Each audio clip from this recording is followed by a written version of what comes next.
Scottish football might not have the best reputation for having talented players, but it more than makes up for it in passion. It's impossible to talk about Scottish football without mentioning both Celtic and Rangers, and I will do that in this video, but today we'll be looking at the entire league, and I'll be giving you a review and a reason to play every single team in the Scottish Premier League. Before we start with the teams, first we'll have a quick look at the league's rules, and this will be very quick because there are no restrictions on the size of the player squad, there's no restrictions on the number of players from other countries, there's no restrictions on where you can sign players from, and there's no salary cap.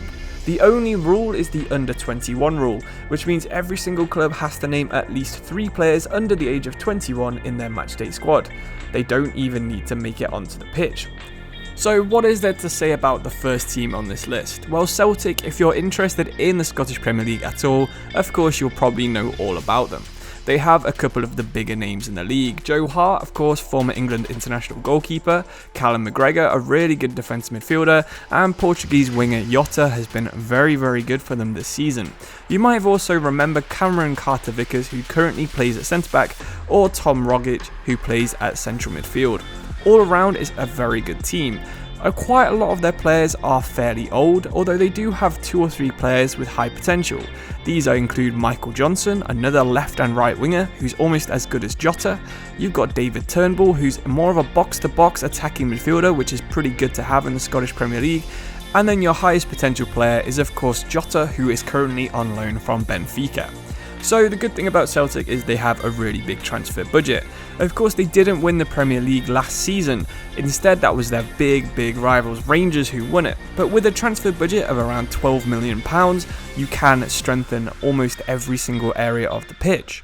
The average rating for Celtic is around a 72 to 73 rated player, with a couple being 74, 75 or 76. The best thing is though, the budget and the low rating teams mean you can sign almost any player from the Championship and most lower Premier League teams, where I think it would be fairly realistic, especially if you're getting deep into European competitions, for them to be willing to join. Youth academy wise, Celtic are also fairly successful, especially for a Scottish team. Kieran Tierney's probably the most famous academy graduate, but Aaron Hickey is going to be pushing him hard for that Scottish left back position if Andrew Robertson's ever unavailable. Players like Callum McGregor, James Forrest, Jack Hendry and Liam Henderson are all also pretty good players, and all still playing and active on FIFA 22. Because of the relative success of the Celtic academy, I would recommend you get at least 1 3-star scout and then 2 1-star scouts, just to make sure you're still pumping through these really good players. If you weren't already aware, Rangers are the current holders of the Scottish Premiership.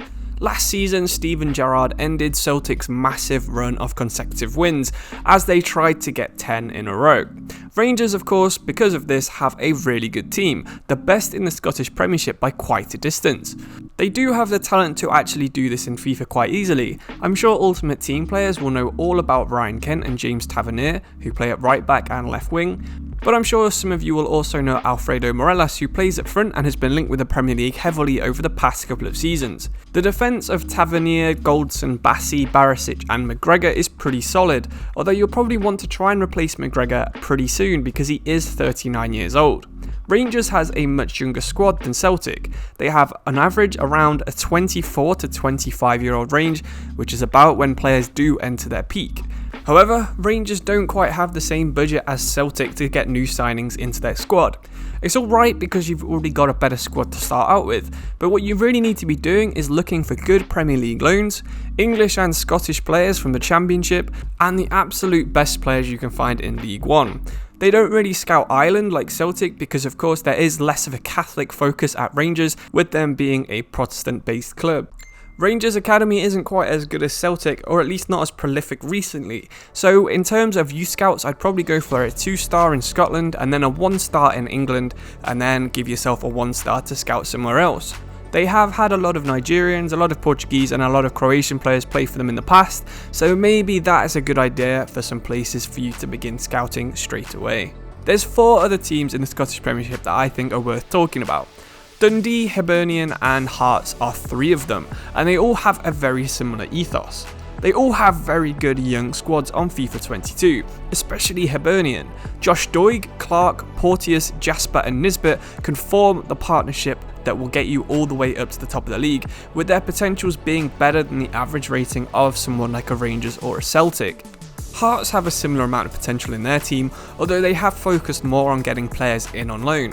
Ellis Sims, Ben Woodburn, Alex Cochran and Taylor Moore are all on loan, but if you can manage to keep any of those four, you've got a guaranteed starter no matter how high up the league you get.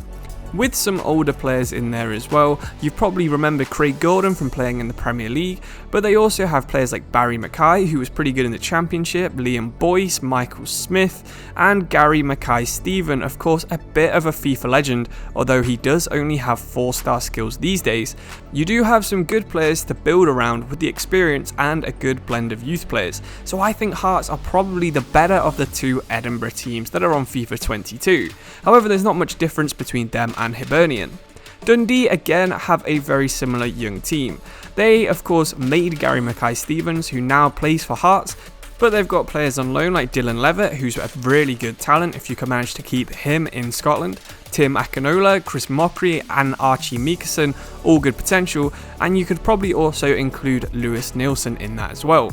Dundee are one of the many clubs in Scotland that have an American owner, so of course that is another area you could probably try and focus on, trying to get some good players from the MLS, because as we said right at the start of this video, you can actually sign as many players from any country as you want.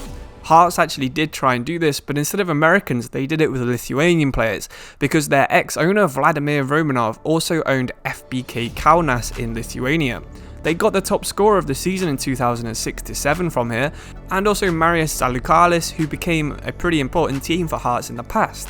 So it has been done in Scotland, and honestly, trying to Americanise the club would be a pretty cool challenge, especially if maybe you roleplay as some American manager, maybe like a Bob Bradley or something like that. Finally, if you are interested in a full challenge, there isn't a team quite as bad as Hamilton Academical were last season. However, there are a couple of very similar rated teams at the bottom of the Scottish Premier League. You've got Livingston, Ross County, Dundee FC and St Mirren, who all have overall ratings on average of 64. However, the challenge club for me would be St Mirren. They don't have the best budget, it's about the same as the other four teams. The thing that makes me interested in them is how small their squad is. You've only got 20 players, you've got a couple of players who have some good potential. Connor Ronan's on loan, he can get into the mid-70s. Ethan Erhannon is pretty decent, Jay Henderson, Connor McCarthy, they can all get into the 70s. But beyond that, you only have 3 contracted players with potential over 68. So if you're going to get into Europe or progress up the league in any meaningful way, then you are going to have to try and buy an entirely new squad. Of course, that's going to be really difficult with a transfer budget of just £500,000. But while you also have a small squad and a low transfer budget, you also have a pretty old squad with an average age of 26.2, while your starting 11 is nearly 27 on average. Of course, this is brought up by 1 or 2 older players in the first 11. People like Alan Power, Ryan Flynn and Richard Tate, all pretty old, all over 30 and not going to improve any meaningful way. Why don't you see if you can get them back into Europe, where they've played a couple of times in the past, most notably in the 80s where they appeared in the UEFA Cup, which is now the Europa League, in 81, 84 and 86. They have won the Scottish Cup 3 times, so they do have a bit of history of success, but with a home ground that only seats just under 8,000 people, it really is going to be a big road to glory on Love Street, as their ground is commonly known. Thank you all for watching. If you've got any suggestions for anything Scottish, please do leave it in the comments below. I love reading it, and this was actually a video I made because of comments on my most recent community post, where a lot of people wanted league guide or a team guide on a Scottish club or the Scottish League, so I thought I'd try and combine it all into one video. Subscribe if you want to see more like this, of course. Like the video if you enjoyed it. I mean, you could even consider becoming a channel member if you want to support even better, but there's no pressure for that at all. Thank you all for watching. I'll see you very soon for another video. Thank you and goodbye.